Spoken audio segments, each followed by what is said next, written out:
500 miles off California coast, international waters, cargo ship drifting slowly, no destination, no port registry, never docking, constantly moving.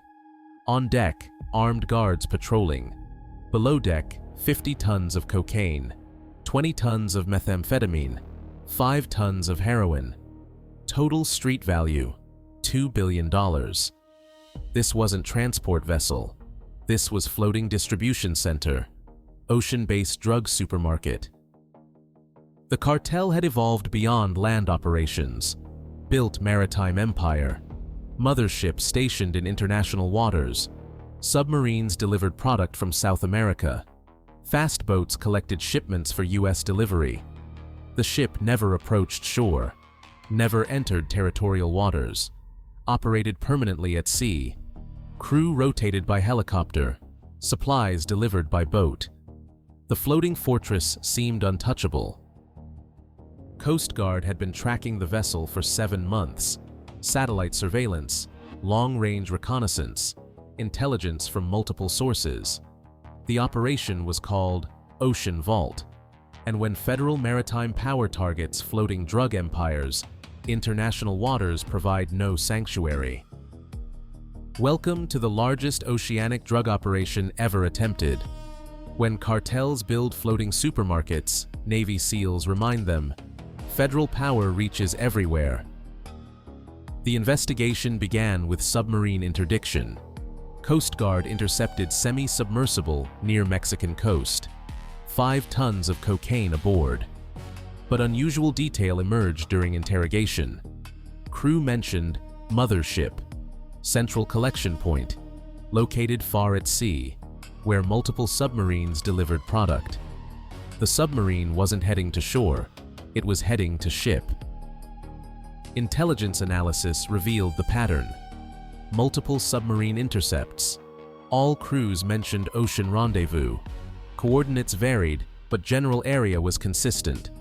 500 miles off California. Deep Pacific. International waters. Something was out there. Something big. Floating drug supermarket. $2 billion in narcotics. 500 miles at sea. Comment if you think international waters should have no limits for federal law enforcement.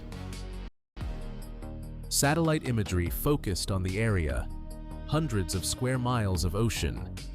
Finding single ship was difficult, but patterns emerged. One vessel appeared repeatedly, never approaching shore, moving slowly, changing position, but staying in general region. The ship was Panamanian flagged, registered as cargo freighter, supposedly transporting legitimate goods, but it never visited ports.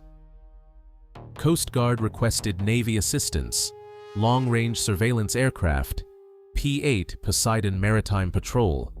The aircraft could cover vast areas, identify surface contacts, track movements. Navy agreed. Drug interdiction supported national security. Resources were committed. P-8 located the vessel within days. Large cargo ship, 400 feet long. Crew visible on deck. Armed personnel. Heavy security. Radio communications were encrypted. Suspicious for legitimate cargo vessel.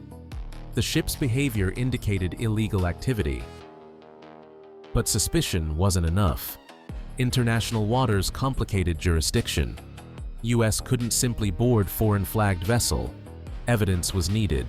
Probable cause. International law required careful approach. The breakthrough came from intelligence cooperation. Panama authorities investigated ship's registration. Ownership traced to shell companies. No legitimate cargo manifests. No port visits in 2 years. The ship was phantom vessel. Panamanian officials revoked registration, declared ship stateless. That changed everything. Stateless vessels have no legal protection. US could board legally. Special Agent Marcus Webb coordinated Coast Guard response. 28 years maritime law enforcement. He'd intercepted countless drug vessels, but floating mothership was unprecedented. This is evolution.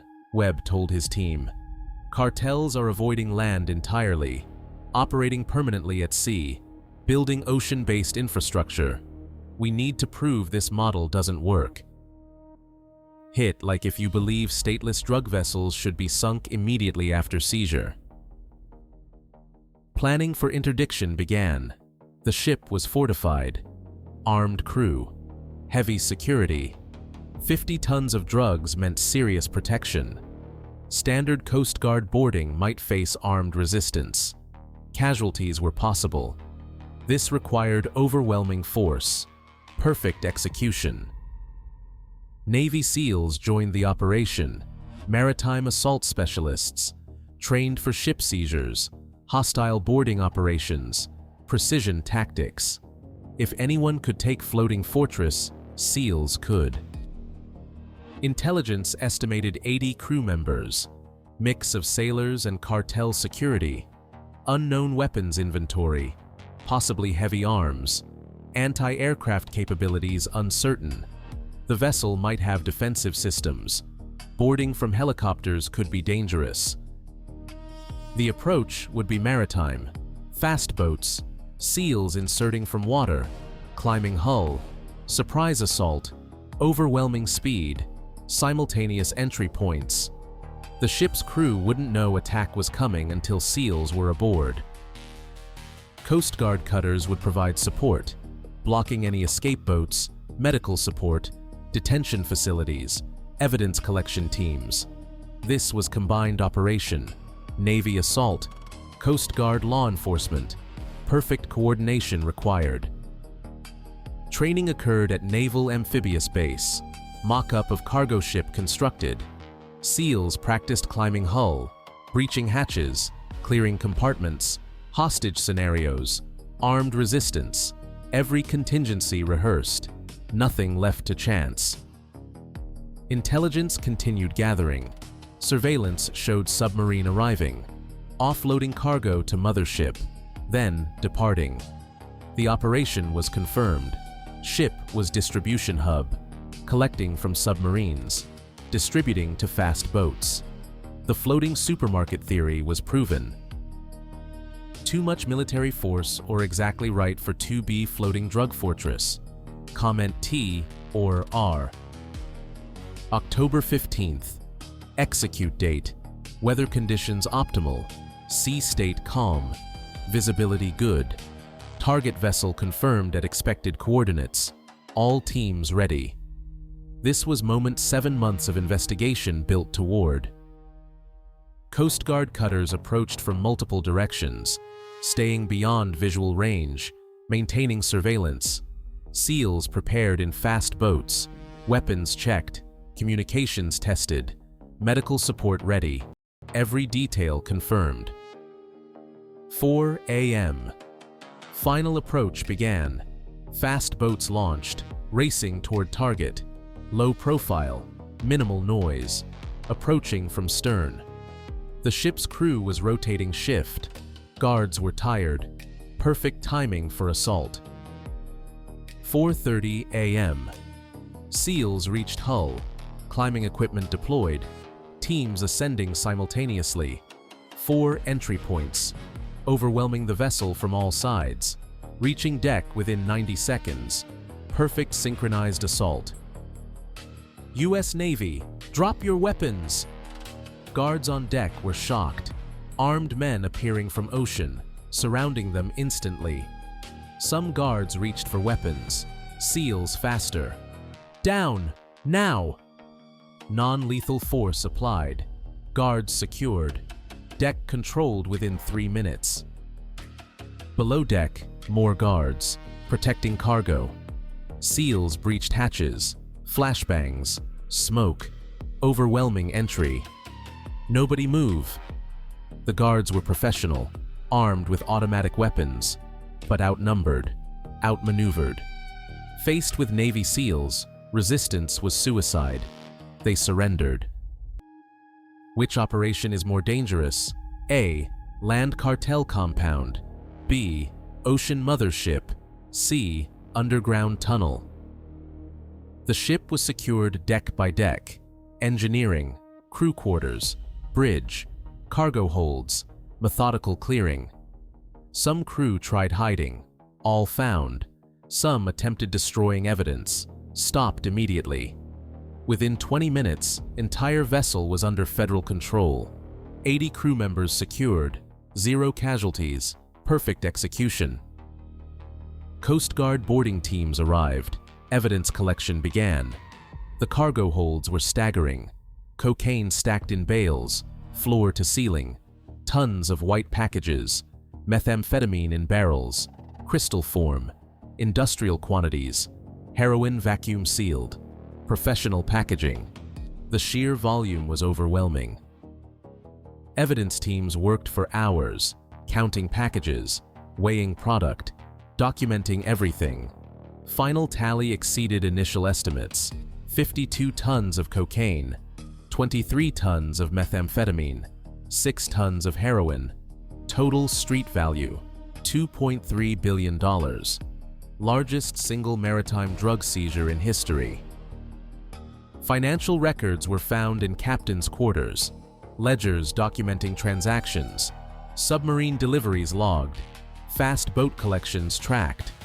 The ship had operated for 18 months, moved over 200 tons of drugs during that time, generated tens of billions in revenue, all documented in meticulous records.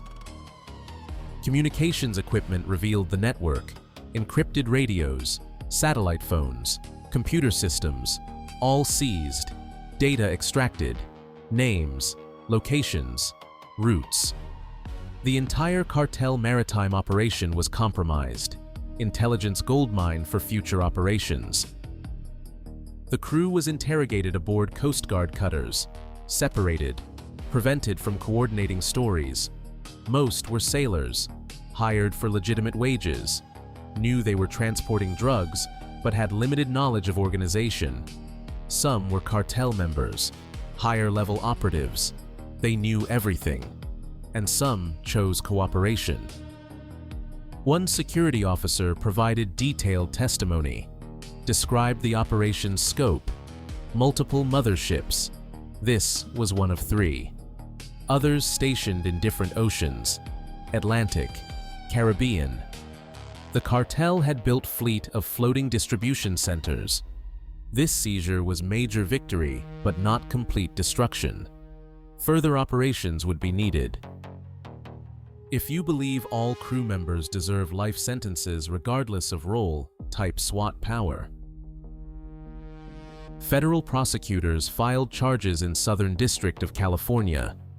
All 80 crew charged with conspiracy to distribute drugs, possession with intent to distribute, maritime drug trafficking.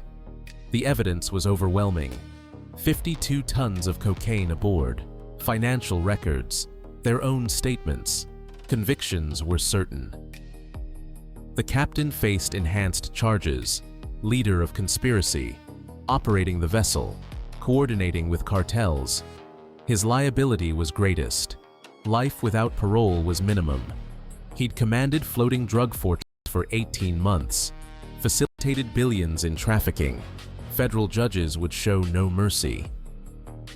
The vessel itself was seized. Forfeiture laws applied. Ship became U.S. property. Coast Guard towed it to San Diego. The cargo was offloaded under heavy security. 52 tons required days of work. Every package documented. Every kilogram accounted for. Trials began 16 months later. Evidence presentation was straightforward. Ship seized in international waters. Drugs found aboard. Crew arrested. Financial records proved conspiracy. Defendants had no defense. Caught red-handed with billions in narcotics. Captain received life without parole. Security officers got 40 to 60 years. Crew members received 20 to 30 years. Nobody was spared. Operating floating drug supermarket brought severe consequences. Every crew member knew the ship's purpose. All were complicit. All faced decades in prison. The drugs were destroyed. 52 tons incinerated. Military facility, controlled burn. $2.3 billion in street value eliminated, enough narcotics to supply millions of users, removed from circulation permanently, countless lives saved by seizure. The ship was repurposed. Coast Guard converted it to training vessel, teaching boarding operations, maritime law enforcement. The cartel's floating fortress became federal training platform. Poetic justice, tool of drug trafficking, became tool of interdiction. Intelligence from seized records led to follow-up operations. Other motherships identified. Additional maritime assets targeted. Submarine routes mapped. Fast boat operations tracked. The seizure provided roadmap to cartel's entire ocean network. Should all stateless drug vessels be destroyed immediately? Comment yes or no.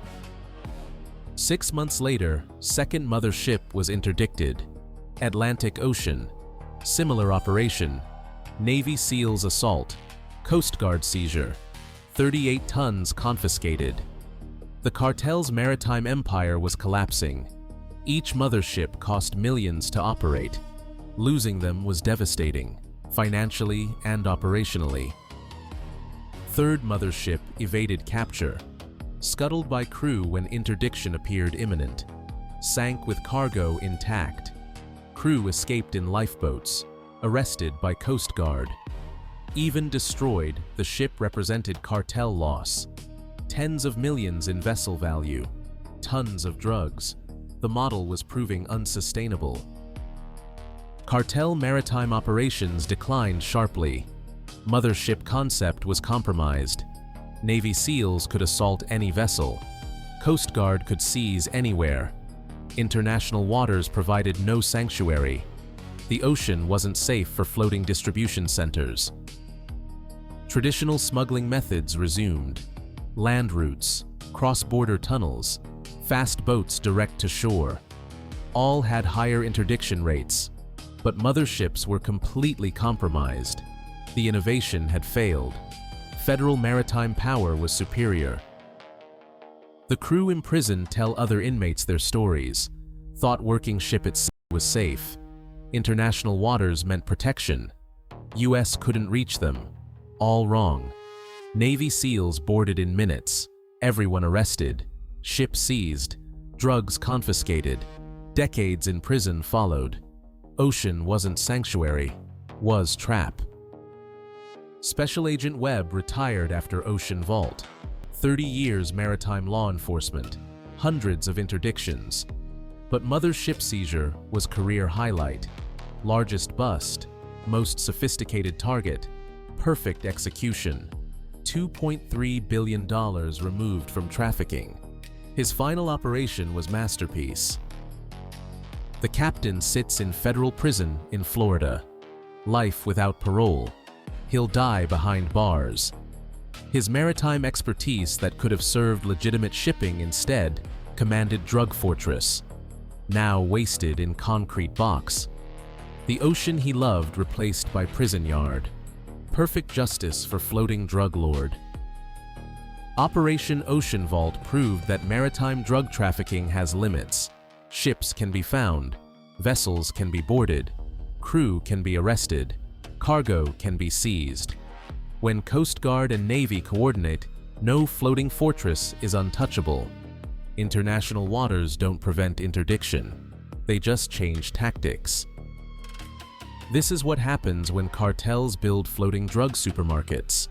This is what Navy SEALs and Coast Guard achieve through maritime dominance.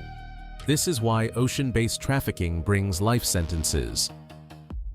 You can operate 500 miles from shore. You can stay in international waters. You can arm security guards. You can store billions in drugs. You can think ocean protects you. None of it prevents federal assault. Navy will track your vessel. SEALs will board at night. Coast Guard will seize everything. Prosecutors will deliver life sentences. Federal maritime power is absolute. The cartel learned this the hard way. 18 months operating mothership. 200 tons moved. Billions generated. One assault. Everyone arrested. Ship seized. All drugs confiscated. Life sentences delivered. Perfect federal victory on high seas. This is SWAT power, where floating fortresses get boarded, where ocean drug lords get life sentences, where Navy SEALs prove no vessel is unreachable, where Coast Guard demonstrates maritime dominance, where federal power extends across every ocean. The answer to the quiz? B. Ocean mothership. Land compounds have escape routes. Tunnels are stationary.